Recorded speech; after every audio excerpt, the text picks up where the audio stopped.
Taylor's wearing red lipstick today. I don't like it. I do. That's not the point of today's video, but... No.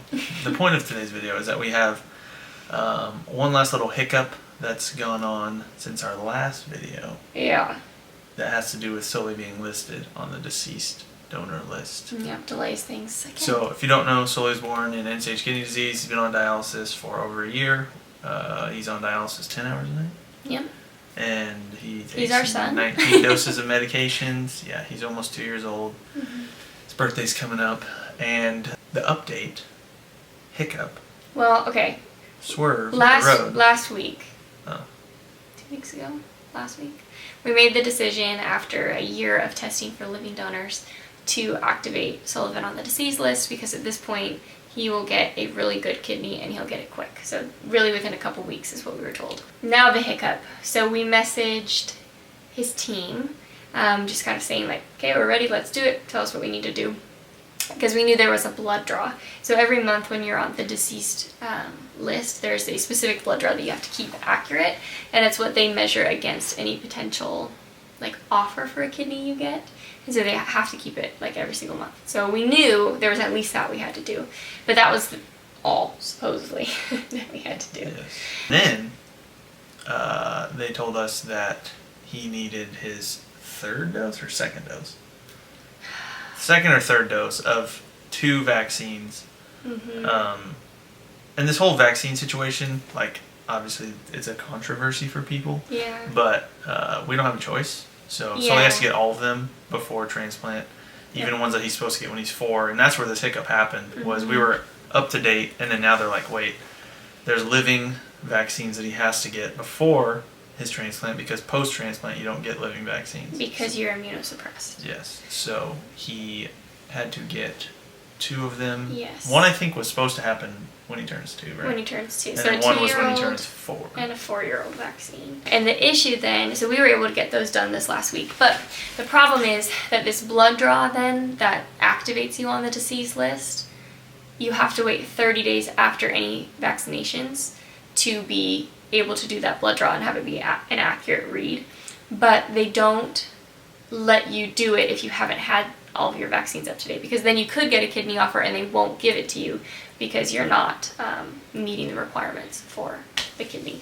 He got the 2 shots. And then they heavily recommended the flu shot, just because if he's sick, he can't get, they'd have to pass him up on a kidney. Yep.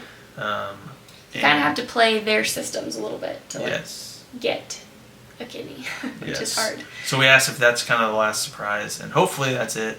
Mm-hmm. So on my birthday, December 27th, is when he gets his blood draw, that 30-day blood draw thing. Mm-hmm.